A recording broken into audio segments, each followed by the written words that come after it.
Le Burkina, le Mali et le Niger passent au niveau supérieur. Pour plus d'informations après le générique. Bienvenue sur la Ligue planétaire.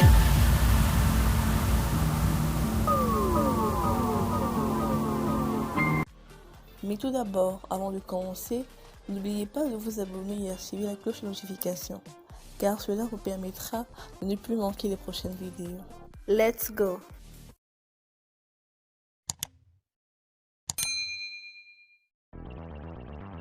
Le Burkina Faso, le Mali et le Niger ont décidé d'impulser une nouvelle dynamique de coopération stratégique à travers la signature de la charte instituant l'Alliance des États du Sahel, AES, le 16 septembre 2023 à Bamako.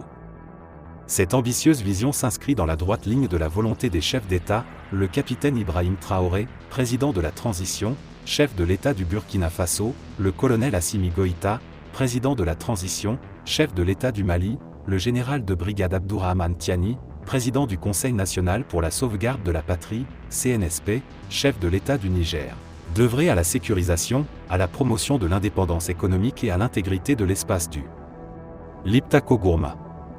Par ailleurs, les chefs d'État annoncent avoir trouvé un accord pour la production de leur nouvelle monnaie. Si le combat contre l'hydre terroriste a été en toile de fond de la création de cette alliance, il n'en demeure pas moins que les trois pays, qui ont manifestement un destin commun, ont bien voulu ratisser large pour en faire un véritable instrument de leur développement économique et social. Ainsi ont-ils voulu amorcer la mise en place d'une institution complète dont les tentacules s'étendent dans tous les secteurs de la vie socio-économique des trois pays. C'est ainsi que les ministres en charge des Affaires étrangères se sont réunis le 30 novembre 2023 à Bamako au Mali. Madame Olivia Ragnagno-Andé du Burkina Faso, Monsieur Bakary Yaoul Sangaré du Niger et Monsieur Abdoulaye Diop du Mali ont ainsi examiné les recommandations issues des travaux des experts tenus préalablement.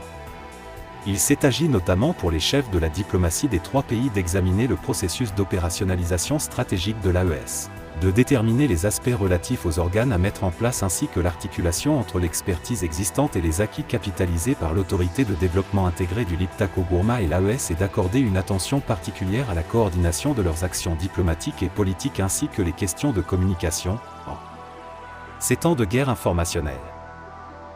Sous le leadership du général de brigade Abdourahmane Tiani, du colonel Assimi Goïta et du capitaine Ibrahim Traoré, l'AES est en train de prendre son envol et rien ne peut l'arrêter, a déclaré sans embâche le ministre nigérien des Affaires étrangères, de la coopération et des Nigériens à l'extérieur, M. Bakary Yaoul Sangaré. Il a ajouté que l'espoir que suscite cette organisation va au-delà des peuples de l'espace sahélien.